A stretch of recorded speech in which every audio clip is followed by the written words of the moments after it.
उम्मीद है आप सब लोग खैरियत से होंगे। आप सब लोगों से मेरा एक छोटा सा सवाल है। आप लोगों ने कभी एक छोटे बच्चे को देखा है, नोट किया है उसको? क्यों नहीं? वो एक छोटा बच्चा आपके फैमिली एनवायरनमेंट में पश्तून बच्चा हो गया, वो अपने घर में पश्तो कैसे सीखता है? कोई बता सकता है? एनवायरनमेंट की वजह से। एनवायरनमेंट की वजह से। यस, अपने पेरेंट्स, अपने फैमिली, अपने पेरेंट्स, अपने फैसले, लिसनिंग की वजह से, सुनने की वजह से। यस जी, सोसाइटी की वजह से। Very good. एक ठीक बात यह सब लोगों ने कि एक बच्चे को जब आप नोट करते हो तो वो अपने माहौल को ऑब्जर्व करता है, इर्द गिर्द को देखता है, अपने अम्मी अब्बू को देखता है, भाइयों को देखता है, बहनों को देखता है, अपने चाचा को देखता है, मामा को देखता है, और उन सब को ऑब्जर्व करके वो सीखता है।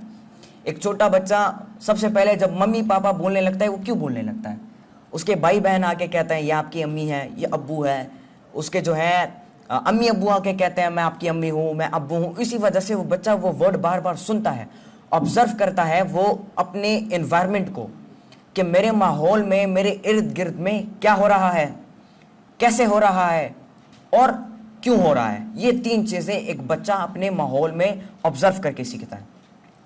आपने नोटिस किया होगा कि जब एक बच्चा बड़ा हो जाता है, वो टीन एज में एक नौजवान बन जाता है, तो एक बच्चे की जो ऑब्जर्वेटरी लर्निंग होती है वो कुछ और होती है, जबकि एक नौजवान की ऑब्जर्वेटरी लर्निंग कुछ और होनी चाहिए। आप देखते हैं अपनी जिंदगी में हम लोग कहीं ना कहीं पर, हम सब लोग इस ऑब्जर्वेटरी लर्निंग को हम लोग डीएक्टिवेट कर देते हैं। क्यों?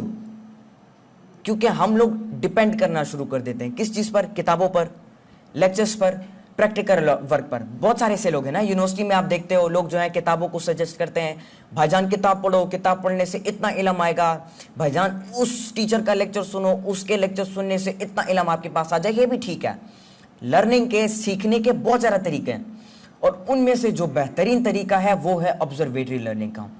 आप कोशिश करें कि अपनी जिंदगी में ऑब्जर्वेटरी लर्निंग को हमेशा एक्टिवेट करें। डीएक्टिवेट है तो फिर से एक्टिवेट करो, क्योंकि हमारे इर्द गिर्द में, हमारे मुआशरे में, आप इर्द गिर्द अपनी चीज़ों को नोटिस करो तो हर एक चीज़ जो है वो आपको कुछ ना कुछ पैगाम देना चाहती है। समंदर की खामोशी में, सुकून में, दरिया की रवानी में, दरिया की शोर में क्या पैगाम छुपा हुआ हमारे लिए? एक पौधे का तनावर दरख्त बनने में और पत्तों का साया देने में क्या पैगाम है हमारे लिए? जब आप ऑब्जर्वेटरी लर्निंग को एक्टिवेट कर देते हो तो आपके इर्द गिर्द हर एक चीज़ आपको सिखाना शुरू कर देती है, जो कि आपकी प्रैक्टिकल लर्निंग, आपके लेक्चर्स, आपकी किताबों से ज़्यादा लर्निंग आप उस चीज़ में कर सकते हो। बड़ी बड़ी हमारे गेम चेंजर्स देखें जिन्होंने दुनिया की तारीख, मैं समझता हूँ, बदल के रख दी। केमिस्ट्री की फील्ड में देखें, उन सब लोगों ने अपनी ज़िंदगी के ज़्यादातर इजादात और ज़्यादातर जो क्रिएशन की है, जो आइडिया क्रिएशन की है, वो ऑब्जर्वेटरी लर्निंग से की है, अपने माहौल को ऑब्जर्व करके की है। लिहाजा आप अपने जो लर्निंग है ऑब्जर्वेटरी की, वो हमेशा एक्टिवेट करते रहे। लर्निंग के ढेर सारे तरीके हैं, जिनमें से मैं समझता हूँ बेहतरीन तरीका ऐसा इस चीज़ को इम्प्लीमेंट करो। दूसरी बात, ये डर जो है ना इंसान के अंदर, कुछ लोग ऐसे होंगे यहाँ पर जो कि लेक्चर देने से डरते हैं, जो कि उनके अंदर एक खौफ सा होता है, यार मैं लेक्चर नहीं दे सकता, मैं किसी के सामने बात नहीं कर सकता। अब ये लोग रिकॉर्डिंग कर रहे हैं, तो आप ये अचानक आ जाए, आपके सामने माइक पकड़े और आपसे सवाल पूछे, तो एक इंसान जो है वो जब अकेला बैठा होता है तो उसकी नज़रिया, उसकी अंदाज वो बिल्कुल चेंज होता है। जैसे ही आप डायरेक्ट मोबाइल लगा लो, कैमरा उसके सामने कर लो, तो उसका अंदाज चेंज हो जाता है, वो बंदा कंफ्यूज हो जाता है और वो अपने आप को परफेक्ट बनाने की कोशिश करता है। तो ये डर जो है ये कोई चीज़ नहीं है, ये एक गलत फहमी है, मैं समझता हूँ। एक तस्वीर हमारी दिमाग में बनाई गई है जो कि हमें अपनी ज़िंदगी में अपने मकसद तक पहुंचने से रोकती है। एक बहुत बड़ी रुकावट है, मैं समझता हूँ, हमारी ज़िंदगी की जर्नी में, हमारे रोड मैप में, हमारे जर्नी के सफ़र में। तो कोशिश करें कि आप इस डर को ख़त्म करें। इसके लिए बेहतरीन तरीका लर्निंग है। जितना इल्म आपके पास होगा उतने ही आप एक्सपेंसिव बनोगे अपने मुआशरे में, उतने बड़े प्रॉब्लम सॉल्वर बनोगे आप अपने मुआशरे में। इल्म हासिल करें और अपनी ऑब्जर्वेटरी लर्निंग और प्रैक्टिकल लर्निंग और किताबों और लेक्चर्स, इन सारी चीज़ों को एक्टिवेट करें और कोशिश करें कि अपनी सोच को हमेशा पॉजिटिव रखें, अपनी नीयत हमेशा साफ रखें। आपकी सोच पॉजिटिव होगी तो आपकी पॉजिटिविटी देखकर, आपकी इस कैरेक्टर को देखकर, इस किरदार, इस पर्सनैलिटी को देखकर आपका दोस्त बदल सकता है। आपका दोस्त बदल गया, उसका आप अपनी फैमिली को पहले बदल सकते हो। आपसे इंस्पायर होंगे कि कितना पॉजिटिव ये सोचता है। इस पॉजिटिविटी को देख के आपकी एक खुद चेंज होने से ये चेंज पूरे मुल्क में आ जाएगा। मैं समझता हूँ आप जब चेंज हो जाओ तो आपसे इंस्पायर होकर पूरी दुनिया बदल सकती है। जितने भी लोग हैं नेगेटिव सोचते हैं, चीज़ों को नेगेटिव इस्तेमाल करते हैं, नेगेटिविटी की तरफ जाते हैं, तो वो लोग आपको देखकर कितने इंस्पायर हो जाएंगे। वो लोग खुद ही आपको देखकर इंस्पायर होकर पॉजिटिविटी की तरफ आएंगे, जिसकी वजह से अवेयरनेस फैलेगी मुआशरे में। और जो लोग हैं वो, मैं समझता हूँ, क्वालिटी और अपनी जो कैपेसिटीज़ हैं, जो अपनी सलाहियतें हैं, उनको पर्सनल कैपेसिटीज जितनी भी हैं उन सलाहियतों पर काम करना शुरू कर देंगे। तो ज़िंदगी की अपने मकसद की तरफ बढ़ने के लिए जो पहली सीढ़ी है, that is you have to be calculated. अपने टाइम को मैनेज करना सीखो। आप जिस तरह सर ने बात की, बहुत से ऐसे बच्चे होते हैं जो कि अपने स्कूल से आते हैं, मदरसा जाते हैं, मदरसे के बाद अपने दोस्तों के साथ खेलते रहते हैं, खेलने के बाद जब घर आते हैं उनके पास कोई आइडिया नहीं होता। कोई बच्चा गेम्स खेलता है, कोई बच्चा बैठ के अपना होमवर्क करता है, कोई बच्चा बैठ के कार्टून देखता है, कोई बैठ के ड्रामा देखता है, कोई मूवीज़ देखते हैं, कोई फैमिली के साथ बैठकर गपशप लगाना शुरू कर देते हैं। तो अपने लिए टाइम टेबल बनाएं। मेरा टाइम टेबल 18 घंटे का है, मैं 18 आवर्स स्टडी करता हूँ, लेकिन मैं जब बाहर किसी विजिट के लिए जाता हूँ तब मेरा टाइम टेबल कुछ और होता है। मैं 5 बजे उठता हूँ, उठने के साथ मैं एक्सरसाइज करता हूँ, जॉगिंग के लिए जाता हूँ। पास ही में क्रिकेट ग्राउंड है, यहाँ पर जॉगिंग, कभी कभी मारगला हिल्स पर हम हाइकिंग के लिए चले जाते हैं। उसके बाद आके फ्रेश बात लेता हूँ, नमाज़ पढ़ता हूँ सुबह की, और उसी से मैं अपने दिन की शुरुआत करता हूँ। मेरी फिर 3 घंटे की एक क्लास होती है। उस क्लास के बाद मैं फिर ब्रेकफास्ट लेता हूँ, फिर 3 घंटे की एक और क्लास होती है। इस तरह मेरा इस तरह टाइम टेबल जाता रहता है। फिर आप जैसे जो स्टूडेंट्स आते हैं मिलने के लिए, तो उनको मैं लेक्चर डिलीवर करता हूँ, और ऐसे ढेर सारे लोग हैं जो कि पूरे पाकिस्तान से मिलने के लिए आते हैं। तो ये मैंने अपने लिए टाइम टेबल बनाया है। आपकी ज़िंदगी का जो लॉन्ग टर्म गोल है, अपने उस लॉन्ग टर्म गोल को शॉर्ट टर्म ऑब्जेक्टिव्स में, शॉर्ट टर्म गोल्स में डिवाइड करें। मतलब आपकी ज़िंदगी का जिस तरह मेरी ज़िंदगी का मकसद एक लीडर बनना, लीडर बनने के लिए सबसे ज़रूरी यह है कि वो, उसके अंदर डर ना हो, वो बोल सकता है, वो बिग ड्रीमिंग करता है, सुखंद नवाज है, बातों का अंदाज उनका इस तरह है कि जो बंदा उसको सुनता है तो वो बहुत ज़्यादा इंस्पायर होता है, और वो उसके साथ ही बैठ जाता है, उसको सुनना शुरू कर देता है, और वो जहाँ पुरसोस हो, रिस्क टेकर हो, ग्रेट वॉरियर हो। तो मेरी ज़िंदगी का मकसद था लीडर बनना, जिसके लिए मैंने पहला स्टेप जो लिया, जो शॉर्ट टर्म ऑब्जेक्टिव रखना, that was to be a motivational speaker, और वो मैं आज बन गया हूँ अल्हम्दुलिल्लाह। और इंशाल्लाह मैं प्लानिंग कर रहा हूँ कि जो मेरे और गोल्स हैं उस तक भी मैं पहुँचूँ। जब आप अपने लिए टाइम टेबल बनाओगे, सबसे बड़ा फ़ायदा ये होगा कि आपको पता चलेगा कि मैंने किस वक्त कौन सी एक्टिविटी करी है, जिसकी वजह से जो गैर ज़रूरी चीज़ें हो जाती हैं वो आप उसको नोटिस करते हो, उन कमज़ोरियों को नोटिस करते हो, और उन वीकनेसेस को अपनी स्ट्रेंथ में कन्वर्ट करते हो। जब आप उन वीकनेसेस को अपनी स्ट्रेंथ में कन्वर्ट करते हो तो आपके पास एक बहुत ज़्यादा एक लेवल ऑफ टाइम बचता है। जब आप उस टाइम को अपनी पर्सनल लर्निंग पे काम करते हो, अपनी प्रोडक्टिविटी पे काम करते हो, अपने आप के ऊपर काम करते हो उस वक़्त में, तो ये आपको मदद देती है आपकी कि आप जो है बड़े आइडियाज़ क्रिएट कर सको, कुछ तख्लीक कर सको, क्रिएटिविटी कर सको। जो लर्निंग के लिए जो वेबसाइट है, मैं समझता हूँ यूडीमी बेस्ट वेबसाइट है सीखने के लिए, जिसमें हज़ारों की तादाद में कोर्सेज पढ़ें, जो कोर्स आप करना चाहते हैं, सिनेमाटोग्राफी के बारे में, फोटोग्राफी के बारे में, आपकी जो है पब्लिक स्पीकिंग के हवाले से, फियर के हवाले से, डिफरेंट काइंड ऑफ कोर्सेज जो है उसके ऊपर मौजूद हैं। गेम बनाना चाहते हो उसके लिए भी वहाँ पर कोर्सेज मौजूद हैं। सबसे पहले फ्री ट्रायल होता है, उसका इंट्रोडक्शन आपको देते हैं उस टॉपिक के हवाले से। जब आप इंट्रोडक्शन सीखते हो, इफ़ यू आर इंटरेस्टेड, फिर आपको 10 से 12 डॉलर्स तकरीबन देने पड़ेंगे, जो कि मैं समझता हूँ बहुत बड़ा प्लेटफॉर्म है। तो आप आराम से जो है उस प्लेटफॉर्म से एक स्किल उठाएं, उस स्किल को सीखो, और फिर उसी स्किल के ज़रिए से पैसे कमाना शुरू करोगे। यह आपको मदद करेगा, अपने अखराजात आप खुद बेयर करना शुरू कर दोगे, और अपने फैमिली को भी ईजीली आप सपोर्ट कर सकोगे। आपका सवाल? Sir, give us some advice, suggestion that how we motivate our kids because our base is so weak. So how we motivate our kids? देखिए, एक बच्चा सबसे ज़्यादा इंस्पायर होता है अपने माँ बाप से और अपने टीचर से। मैं समझता हूँ माँ बाप को और टीचर को एक रोल मॉडल प्ले करना चाहिए, रोल मॉडल का किरदार बनाना चाहिए, प्ले करना चाहिए अपने बच्चे के लिए। They should teach their kids and they should give them a positive environment in which they can learn any time. और वो ऐसा environment अपने बच्चों को दे के जिसमें वो बच्चा सीखे, और ये भी सीखे कि मैंने ये जो सीखा है ये मैं और लोगों को भी सिखाऊंगा, और अपने साथ और लोगों को भी इग्नाइट करूंगा। अपने बच्चे का जो इंटरेस्ट है, पहले उस शौक को मालूम करें कि आपका बच्चा किस चीज़ में ज़्यादा इंटरेस्टेड है। आप उसको मालूम करें तो कोशिश करें कि आप उस बच्चे को उस फील्ड में प्रमोट करो, क्योंकि यही वाहिद एक फील्ड है जिसमें वो बच्चा आगे जा सकता है, स्किलफुल बन सकता है। तो आप बच्चे को इंटरेस्ट को देखें, उसी इंटरेस्ट के मुताबिक उस बच्चे के लिए माहौल बनाएं। इंजीनियर बनना चाहता है, इंजीनियरिंग माहौल उसके लिए बनाएं। डॉक्टर बनना चाहता है, मेडिकल माहौल उसके लिए बनाएं। साइंटिस्ट बनना चाहता है तो कुछ ऐसी चीज़ें, कुछ ऐसी वीडियोज़ हो, एनिमेटेड कार्टून्स उन्हें दिखाएं कि जिससे वो बच्चा इंस्पायर हो। और दूसरी बात, माँ बाप को और अपने असातिज़ा कराम को बच्चों को इंस्पायर करना चाहिए एजुकेशन की तरफ, तालीम की तरफ। बच्चा अपने माँ बाप को देखकर सीखता है, माहौल को देखकर सीखता है। जब स्कूल जाता है तो वो अपने टीचर्स को देखकर सीखता है, अपने पास जो दोस्त बैठे हैं उन सबको देखकर सीखता है।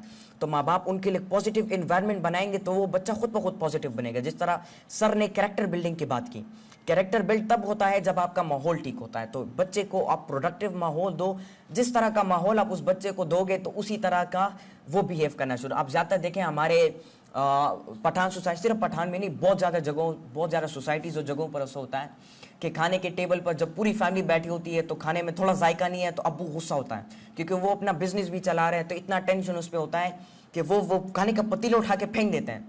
तो कोशिश करें कि जो भी आप सीखते हो उसके कॉन्सेप्ट को समझो, अच्छा माहौल बनाओ, हाइपरटेंसिव जो इन्वायरमेंट है उसको ख़त्म करो। और जितना ज़्यादा प्रोडक्टिव रहोगे, सिर्फ आपके बच्चे नहीं, गलियों में बच्चे खेल रहे हैं तो आप उनके सामने, आप क्लासरूम में होते हो, ये यहाँ पर बच्चे बैठे हुए हैं, तो जो एक्शन आप कर रहे हो ये बच्चा आपको देख रहा है। आप मोबाइल निकालते हो, सेल्फी खींचते हो तो ये बच्चा देखता है, यार ये क्या कर रहा है, ये भी मोबाइल निकालता है, ये भी सेल्फी खींचता है। आप मोबाइल रखते हो, आप जो है मोबाइल हाथ में पकड़ा हुआ है और घूमते हो तो मोबाइल के साथ घूमते हो, अंग्रेजी जबान को टेढ़ा करके बोलते हो, तो इसी तरह बच्चा भी आपको देखते हो, वो भी कल से मोबाइल हाथ में पकड़ना शुरू करता है। वो भी अंग्रेजी जबान जब सीखता है तो मुंह टेढ़ा करके अंग्रेजी जबान बोलना शुरू कर देता है। तो ये कुछ ऐसी चीजें हैं जिसको आपने बहुत ज्यादा ध्यान देना पड़ेगा। Like sir, 90-95% kids, you ask from them, so what do you want to become? They simply told you that I want to become a doctor, engineer. Yes. So these have no mini concept like there is another fields.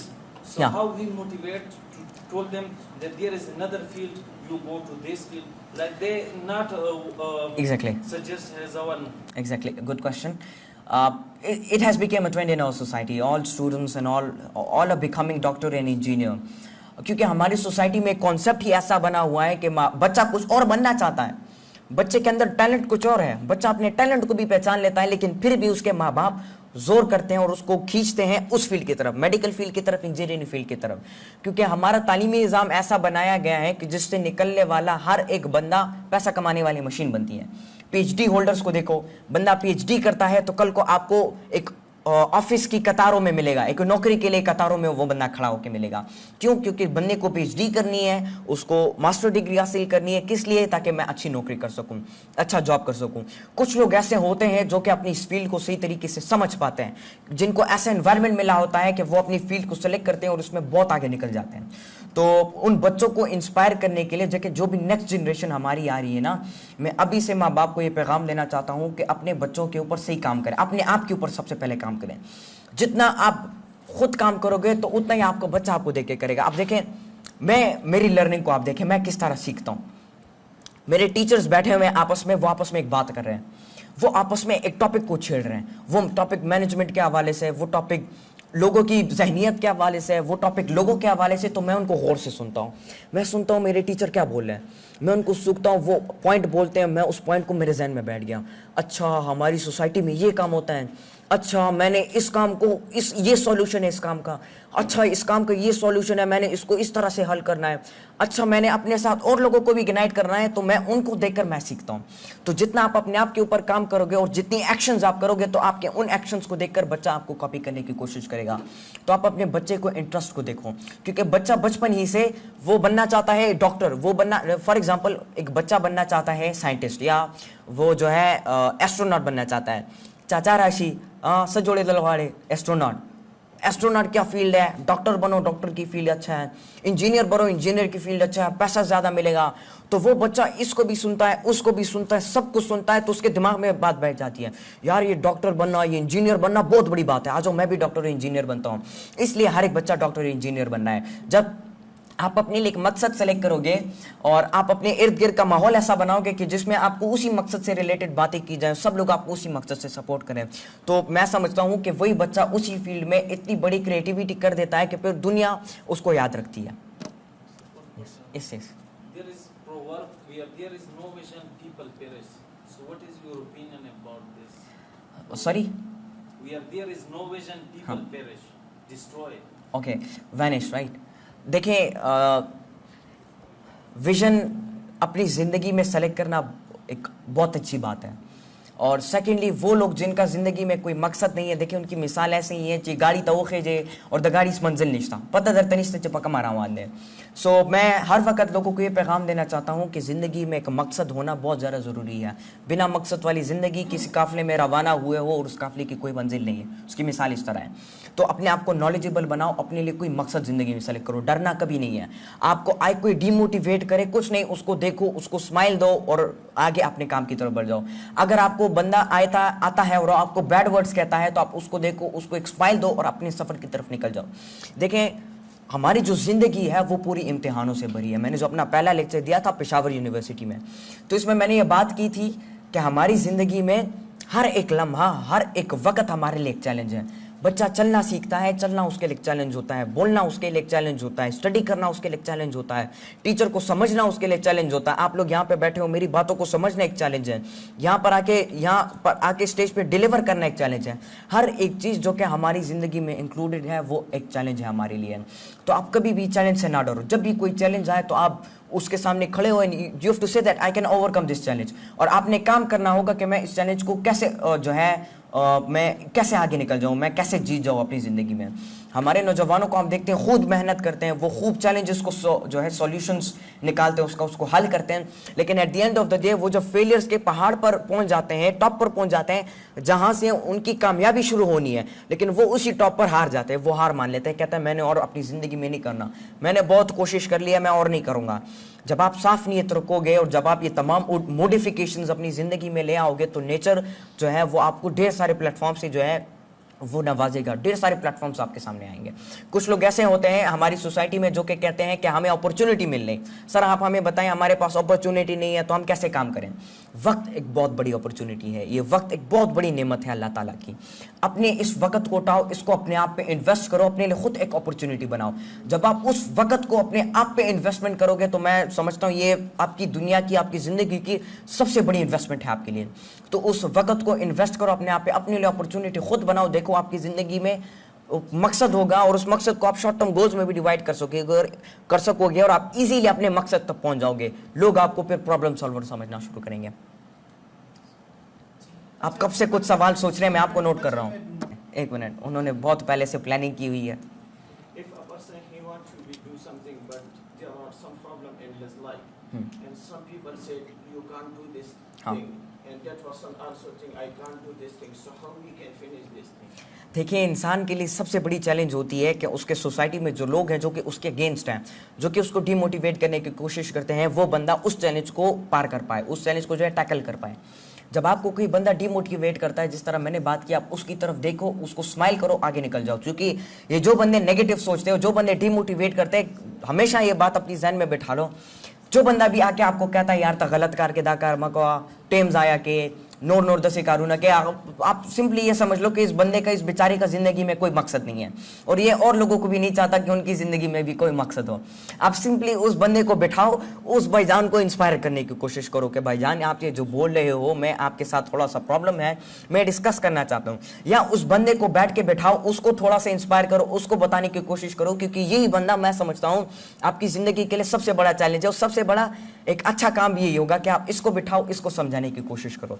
जो बंदा भी आपको demotivate करने की कोशिश करता है उसको बिठाओ, समझाओ। अगर वो नहीं समझता तो उसको स्माइल दो और आगे निकल जाओ। क्योंकि ऐसे जिंदगी में ढेर सारे मसाइल आपके सामने आने वाले हैं और आपने कभी इन मसाइल से रुकना नहीं है। जब भी जिंदगी में कोई किसी किस्म का मसाइल है, रुकना नहीं है।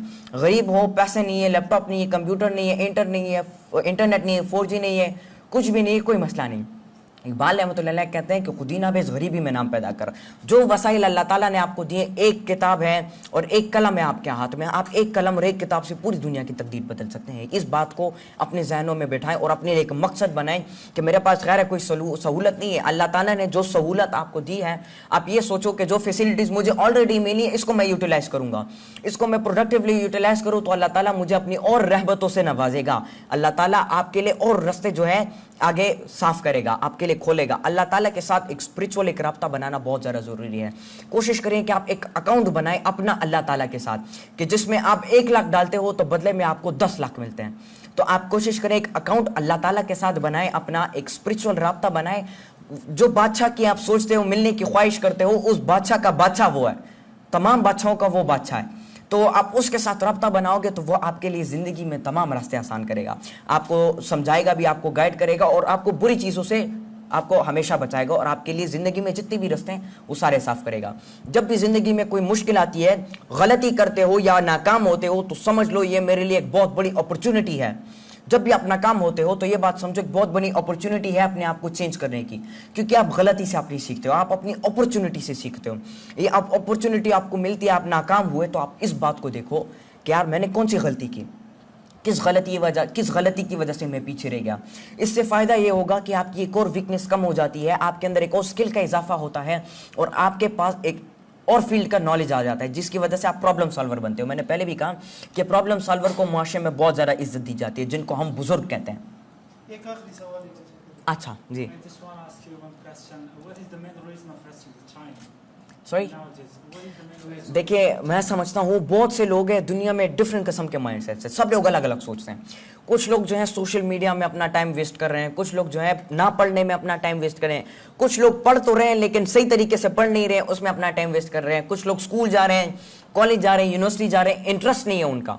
सबसे बड़ा वेस्टेज ऑफ टाइम ये है कि आप कॉलेज जा रहे हो, पढ़ने के लिए जा रहे हो, लेकिन पढ़ने में आपका इंटरेस्ट नहीं है, जिसकी वजह से आप कॉन्सेप्ट को समझ नहीं पाते हैं, आप जो है अपने टीचर को समझ नहीं पाते, आप वो लेक्चर डिलीवर नहीं कर पाते हैं, आप कुछ सीख नहीं पाते हैं। तो अपने जो सोशल मीडिया का जो गैर ज़रूरी इस्तेमाल है उसको बंद करें।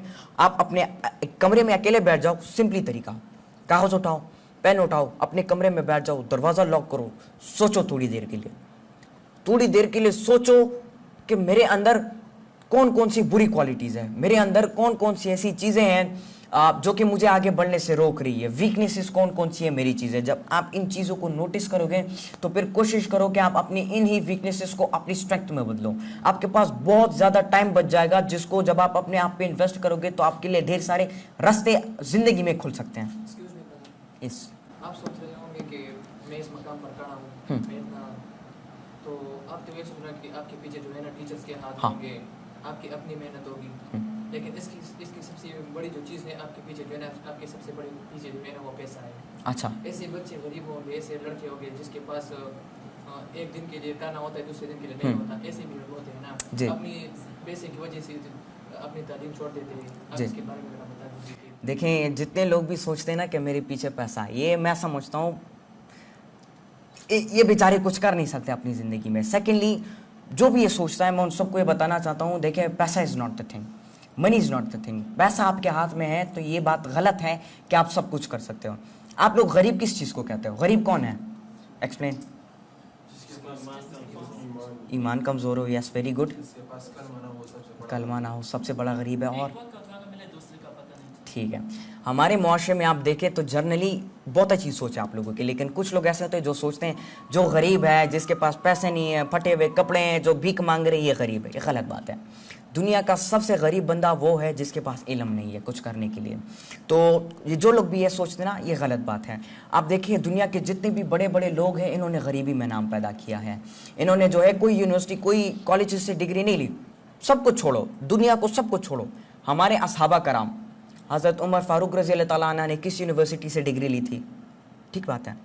हमारे जितने भी असहाबा कराम हैं, उन्होंने किस यूनिवर्सिटी से ग्रेजुएशन की थी? किस जगह का पैसा लगाया था कि वो इतने बड़े मकाम पर पहुंचे? नहीं, सोहबत, हुजूर सल्लल्लाहु अलैहि वसल्लम की सोहबत, जिन्होंने उनको इस मकाम तक पहुंचाया कि वो दुनिया की तारीख उन्होंने बदल दी। इस्लाम, उन्होंने पूरी दुनिया में इस्लाम फैला दिया। तो ये जो लोग ये सोचते हैं गलत है। सोहबत बहुत बड़ी चीज़ है। आप गरीबी में इतना बड़ा नाम पैदा कर सकते हो ना, मैं समझता हूँ जो बंदा गरीब है उसके पास बहुत ज़्यादा अपॉर्चुनिटीज़ है कुछ करने के लिए।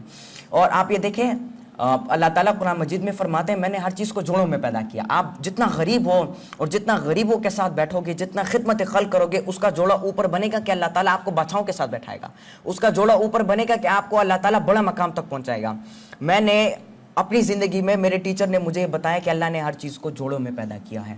मैंने ये फ़ैसला किया कि मैंने गरीब लोगों के साथ रहना है, गरीब लोगों की खिदमत करनी है और ख़िदमत खल की तरफ मैंने जाना है। उस चीज़ ने मुझे आज इस मकाम तक पहुँचाया। मेरी मेहनत ने मुझे इस मकाम तक पहुँचाया। People are getting confused and taking admission university. They didn't decide after FSC who said What to do? To the degree they will हाँ। give more scope.